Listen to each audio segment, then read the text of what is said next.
Hi, everyone. All right, so this week we're going to look at William Butler Yeats.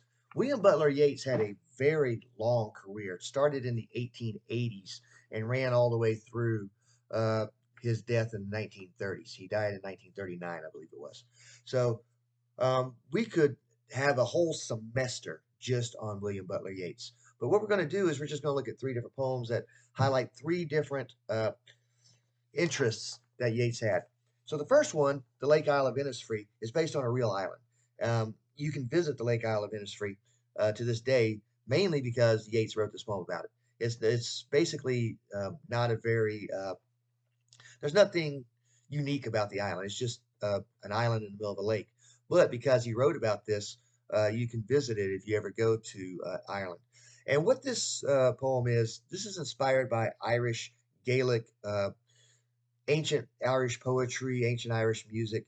Uh, and the theme here is that even when Yeats is in town, his imagination will take him back to this little island and its rustic setting, its peaceful setting. And so there's a lot of peaceful language in here, like the bee loud glade and the lapping of the water on the shore, that he can go back to when his life is chaotic. So that's Lake Isle of Innisfree. Easter 1916 is a very, very political poem. What ended up happening on Easter Day of 1916? England was in the middle of a war, World War One actually. So Ireland thought, okay, England's soldiers are all over in France and Germany fighting the bad guys over there. We can reclaim our independence. See, Ireland has not always liked being a part of Great Britain. In fact, there are still to this day Irish people who want Ireland to be its home country and to break free from Great Britain. Not likely to happen, but there are people who would like to see it happen. So in Easter of 1916, a group of Irish people took over Dublin and said, "We are now our own country. We are declaring our independence from England." Well, England didn't like that very much, so they sent their military in and squashed this rebellion, and it was a very violent squashing. Now, uh, for William Butler Yeats, he was an Irish national who lived in England and felt loyal to both countries. So he's kind of torn here, right? Imagine your loyalties being split between two warring factions. That's where Yeats was at this time in his life. And so he writes this poem because a lot of the leaders of this uprising were executed by England. And so this poem pays tribute to those people, including a man he did not particularly like, because this man married Maud Gonne, who was a woman that Yeats was in love with. Um, but she didn't choose him. She chose this other guy. But he still pays a little tribute to him as well. So think about when it says a terrible beauty is born. What does that mean? Because that's going to be the question that's raised here. All right. And then Leda and the Swan. Leda and the Swan's an interesting poem because it's based on a mythological story. According to myth, Leda was this beautiful young lady, absolutely gorgeous. And Zeus, who is the king of all, or the king of all the gods, he took a little bit of a liking to her.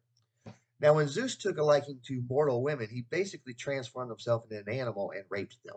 And that's what he did with Leda here. It was a very violent act that he, as a swan, imagine being a young lady and a swan rapes you. That's what happens here to Leda. And she lays eggs, and a couple of children are born out of this that would make an impact on history.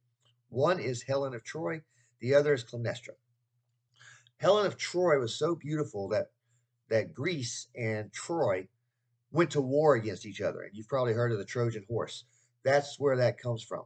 So these two countries fought a 10-year war because Helen had eloped with Paris of Troy, even though she was married to the king of Greece. He didn't like that very much. And then Clytemnestra was Helen's sister. And Clytemnestra was married to uh, Agamemnon, who was like the leader of the Greek army. And he uh, he sacrificed their daughter in order to try and win this war. And Clytemnestra did not like that very much. Plus, Clytemnestra, while he was gone for 10 years, had an affair with another guy, and she liked him better than her husband.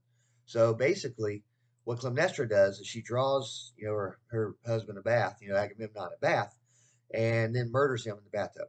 So this violent act by Zeus against Leda spawned more violence in the future. in the form of a war and in the form of a murder in a bathtub. So those are things to think about as you're reading Leda and the Swan, and how history was impacted by this one act of violence against a young lady. So that's William Butler Yeats.